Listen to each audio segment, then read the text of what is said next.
E aí? Se a ideia de olhar para uma folha em branco, com um pincel na mão, te dá um friozinho na barriga, bom, essa análise aqui é para quem se sente exatamente assim. A gente vai desmistificar a aquarela e, quem sabe, transformar esse receio numa aventura criativa bem divertida. Vamos começar com um sentimento que, olha, é super comum. Aquela vozinha que fica falando que a gente não nasceu com o tal dom para a arte. É um pensamento que paralisa, né? Muitas vezes a gente nem tenta com medo de não dar certo.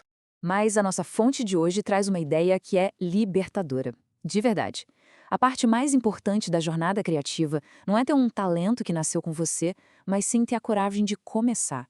É só se lançar. Tá, mas com tantas técnicas por aí, por que começar logo com a aquarela? A resposta está na simplicidade e, eu diria, na magia dela, que a torna uma porta de entrada perfeita para o mundo da pintura. Se a gente olhar essa comparação aqui, o convite da aquarela fica bem claro. Diferente da tinta a óleo ou acrílica que pedem um monte de coisa, tipo um ateliê, material caro, a aquarela te liberta. Um estojinho, um pincel e um caderno, pronto. Você pode criar em qualquer lugar. Num café, num parque. Essa facilidade e o fato de não ter cheiro forte estimula a gente a ser mais espontâneo. E aqui está a verdadeira essência da aquarela. Não é sobre ter um controle total, mas sobre fazer uma parceria com a água. O artista meio que só sugere o caminho, sabe? E a água, com toda a sua fluidez, vai criando formas e texturas que a gente nem esperava. É um exercício de guiar em vez de forçar, e de aceitar as surpresas que aparecem. E essa liberdade toda da aquarela fica ainda mais fácil quando a gente descobre um segredinho fundamental. Dá para desenhar literalmente qualquer coisa usando apenas 3 formas muito simples. Pensa um pouco na música. Só com 7 notas dá para compor uma infinidade de melodias, das mais simples às mais complexas. A nossa fonte usa essa mesma lógica para o desenho, o que descomplica tudo de um jeito genial. Acredite se quiser, mas qualquer forma que a gente vê na natureza, não importa o quão complicada pareça, pode ser construída a partir de apenas 3 blocos básicos. E essas são as nossas notas musicais do desenho: o círculo, o quadrado e o retângulo. É isso. Com essas 3 formas, a gente consegue montar o esqueleto de praticamente qualquer coisa, de uma flor a um pássaro, como a gente vai ver agora. Vamos ver isso na prática com o pinguim. Olha só como funciona. Começa com um esboço bem básico, um círculo para a cabeça, um retângulo para o corpo. Depois a gente vai adicionando outras formas, tipo triângulos e retângulos menores para os detalhes. Aí vem o passo mais legal, que é o de dar vida ao traço, sabe? Suavizar as linhas, conectar tudo. Por fim, é só apagar as linhas que serviram de guia, e o contorno aparece. É um método que transforma o medo da folha em branco num quebra-cabeça super acessível. Com o esboço pronto, chegou a hora de colorir. É aqui que começa a verdadeira dança com a água. A técnica base da aquarela se chama aguada. É bem simples, na verdade. É só misturar a tinta com a água e aplicar no papel.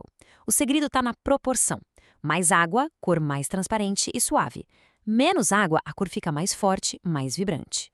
A partir da aguada, a gente explora 2 técnicas principais. Uma é o molhado no molhado.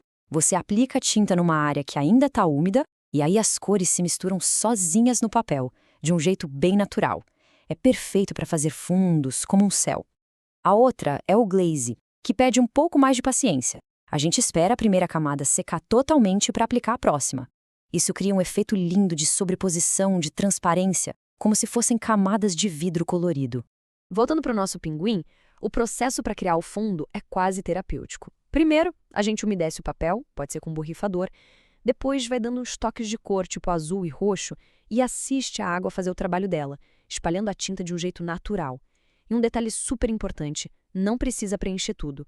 Deixar uns espaços em branco faz com que o próprio papel vire os pontos de luz da pintura.